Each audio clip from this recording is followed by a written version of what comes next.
जम्मू कश्मीर का बेड़ा गर्क करने वाली महबूबा मुफ्ती, जिनकी फारूक अब्दुल्ला के साथ जुगलबंदी कोई भूला नहीं है। पीडीपी की प्रमुख और जम्मू कश्मीर की पूर्व मुख्यमंत्री रह चुकी है महबूबा मुफ्ती, जिन्होंने कश्मीर में एक जनसभा को संबोधित करते हुए जहर उगला है, बीजेपी पे कटाक्ष किया है।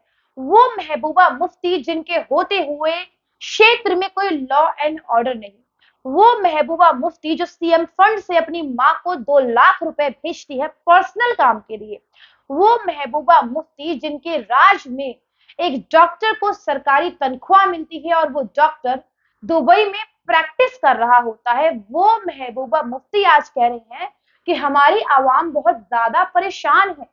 बीजेपी पूरे देश में जो रूल लागू करना चाहती है उसका प्रयोग करने के लिए सबसे पहले वो जम्मू कश्मीर में लागू करती है, बाद में परिणाम देखती है कि परिणाम क्या है, फिर उसके बाद वो पूरे देश में लागू करती है। यानी कि आरोप लगाया है बीजेपी पे कि बीजेपी ने जम्मू कश्मीर को एक लेबोरेटरी बना दिया है।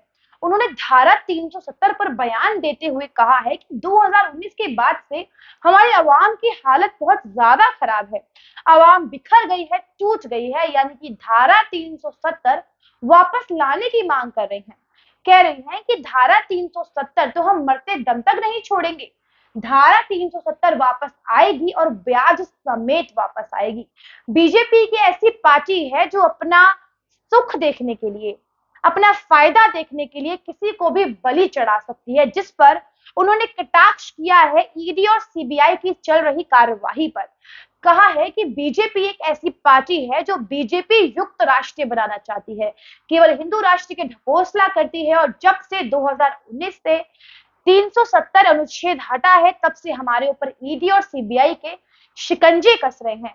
महबूबा मुफ्ती ये बात भूल गई हैं कि 2019 से पहले जम्मू कश्मीर का युवा खुद की देश की सीमाओं पर पत्थरबाजी करता था, युवाओं को बरगलाया जाता था, युवाओं को भड़काया जाता था, युवाओं के द्वारा आतंकवाद फैलाया जाता था, नौकरी के तो कोई नामो निशान नहीं थे। लेकिन इस किसी बात का जिक्र नहीं किया है महबूबा मुफ्ती ने अपने संबोधन में, बल्कि महबूबा मुफ्ती को ये देखना चाहिए कि आज आवाम की हालत क्या है।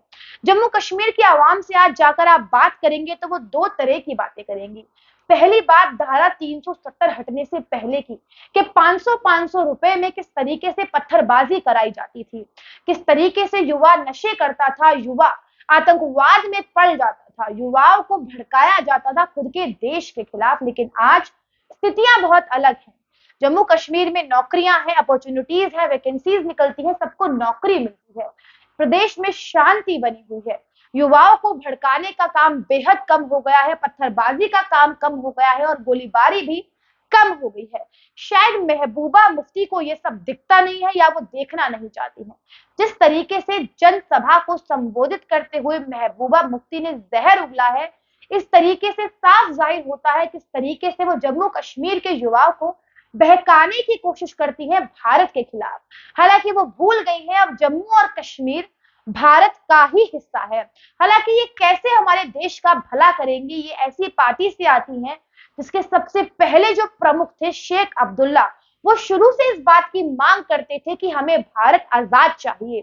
वो फारूक अब्दुल्ला जो पाकिस्तान के तलवे चाटता है और पाकिस्तान तलवे चाटता है चीन के, तो इनडायरेक्टली चीन के इशारों पर पूरा आतंकवाद होता है जम्मू और कश्मीर में। तो ऐसी पार्टी से हम क्या उम्मीद रखेंगे जो पाकिस्तान के तलवे चाटता है और खुद की अवाम के बारे में 1% भी कोई चिंता नहीं। जम्मू कश्मीर के हजारों युवाओं को बढ़ने की कोशिश लगातार कर रही है महबूबा मुफ्ती। 2019 से ही ये सारी चीजें चलती आ रही हैं और ये सारी चीजें हो रही है 2019 के बाद, अनुच्छेद 370 हटने के बाद। हालांकि आज यदि हम स्थिति देखें जम्मू कश्मीर की, तो वहां पर शांति है, खुशहाली है, अमन और शांति का माहौल है जो वहां की खुद की आवाम क्लेम करती है। जम्मू कश्मीर के बच्चों को बरगलाया जाता था, हाथों में पत्थर लिखते थे और कहीं ना कहीं अपने ही देश की सीमाओं पर पत्थरबाजी करते थे। लेकिन आज वो सारी चीजें खत्म हो गई हैं। महबूबा मुफ्ती इन सभी चीजों के ऊपर कभी चिंतन नहीं करती है, पर हमेशा धारा 370 को लेकर वह बात करती है और उनका कहना है जिस तरीके से जम्मू कश्मीर से 370 धारा हटाई गई है, ये पूरी तरीके से असंवैधानिक है और देश में लोकतंत्र का पालन नहीं हो रहा है, क्योंकि ईडी और सीबीआई के द्वारा विपक्षी दलों पर जो कार्यवाही की जा रही है वो गैर लोकतांत्रिक है, जनतंत्र को खत्म करती है। कई सारे आतंकवादी संगठनों के खिलाफ भी कार्यवाही कर रही है बीजेपी, और ये चीज महबूबा मुफ्ती को रास नहीं आ रही है। उन्होंने कहा है 2019 के बाद से हमें परेशान किया जा रहा है, चाहे ईडी हो चाहे सीबीआई हो, कुछ भी हो, बुलडोजर की कार्यवाही होती है, ये तमाम चीजें हैं वो लगातार हमें टॉर्चर कर रही हैं। अब टॉर्चर तो होंगे ही ना, क्योंकि जम्मू कश्मीर में गैर कानूनी अतिक्रमण हट रहा है, आतंकवादियों के घरों पर बुलडोजर चल रहा है और गैर कानूनी कब्जे पे ताले लगाए जा रहे हैं। यही चीज है जो महबूबा मुफ्ती हजम नहीं कर पा रही है। एजेंसियों के द्वारा जो कार्यवाही की जा रही है, इसी तरीके से इनका विरोध किया जा रहा है, और विपक्षी पार्टी हमेशा यही कहती है कि विपक्ष की केंद्र सरकार ने सीबीआई और ईडी को निशाना बना रखा है और इनको हथियार बना रखा है। लेकिन यहाँ पर महबूबा मुफ्ती को याद दिला दे कि ईडी, एनआईए, सीबीआई, एनआईए जो कार्यवाही कर रही है वो सबूतों के आधार पर कर रही है। तो मोहतरमा केवल अपना टीवी चलाएं और टीवी में खबरें भी देखा करें, केवल ऐसा भाषण ना दिया करें।